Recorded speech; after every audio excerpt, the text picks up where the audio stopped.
Hello friends, welcome to my channel. তো প্রত্যেকে যেটা বলছো এসআই নিয়ে স্ট্র্যাটেজি, সেই ভিডিও আপলোড করতে, তো আজকে একটু টাইম বার করে আমি ভিডিওটা করছি।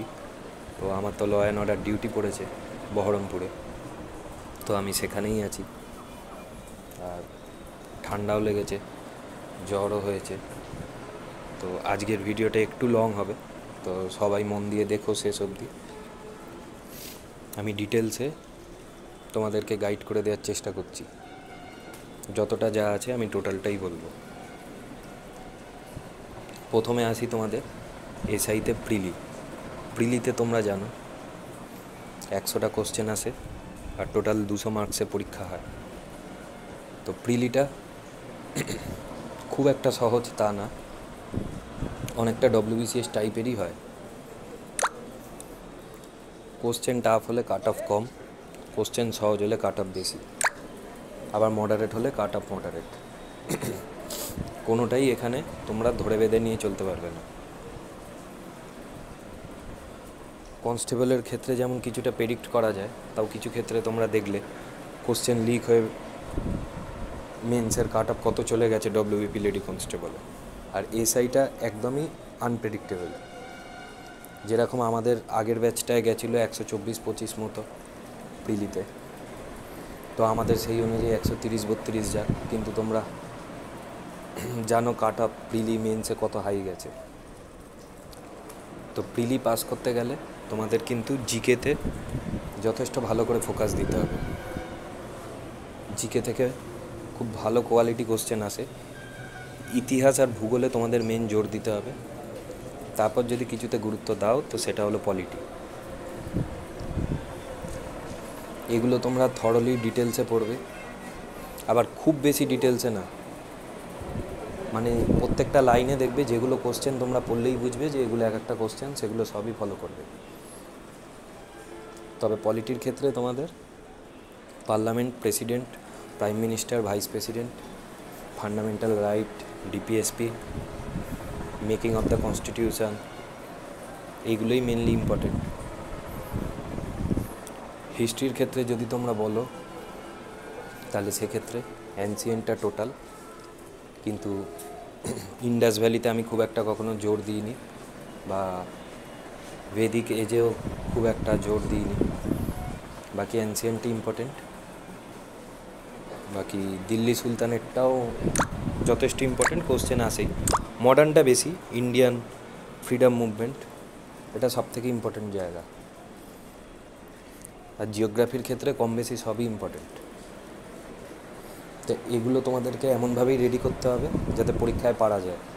আর পরীক্ষায় একটা জিনিস লক্ষ্য রাখবে, যে এক্সামই দাও তোমরা কেউই বেশি প্রেশার নিও না যে এইবারের এটা পেতেই হবে। ওরকম করে গেলে তখন কিন্তু বেশিরভাগ ক্ষেত্রেই ব্যাপারটা অন্যরকম হয়।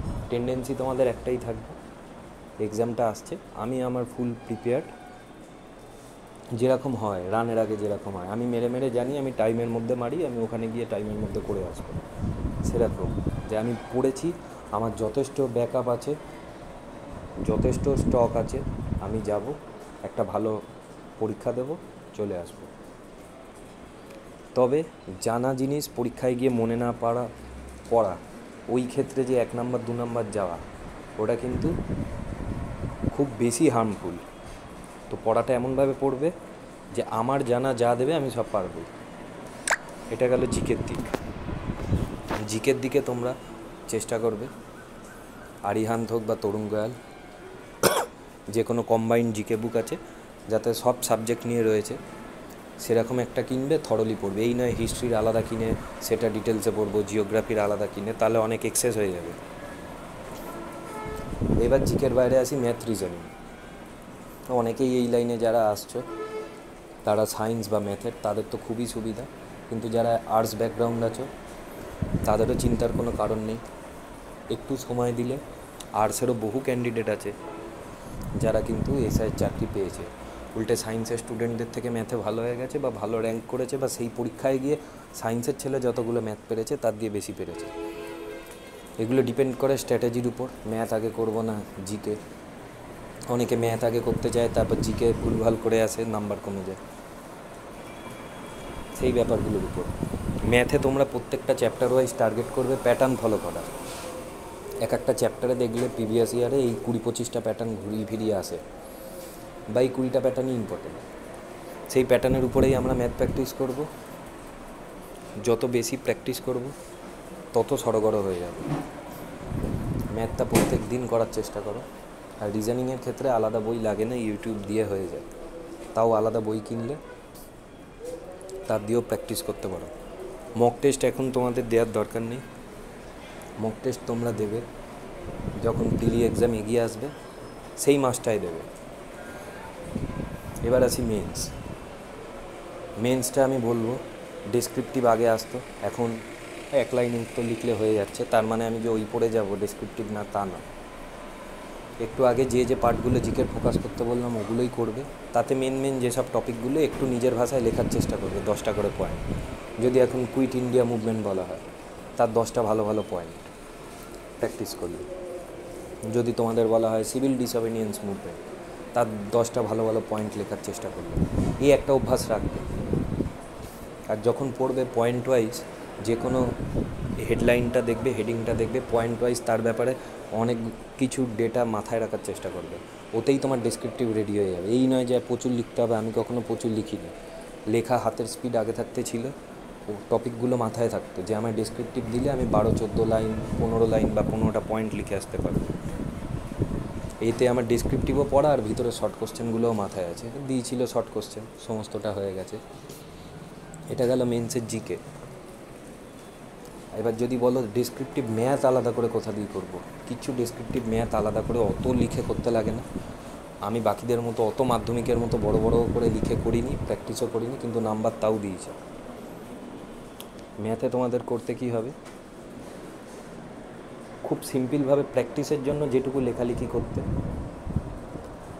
সুতরাং দিয়ে এটা উত্তর বেরিয়েছে সেটা লিখলে, ভেঙে ভেঙে যে ম্যাথটা দেখানো, জাস্ট ওই ভেঙে ভেঙে দেখানোটা তোমরা প্র্যাকটিস করবে।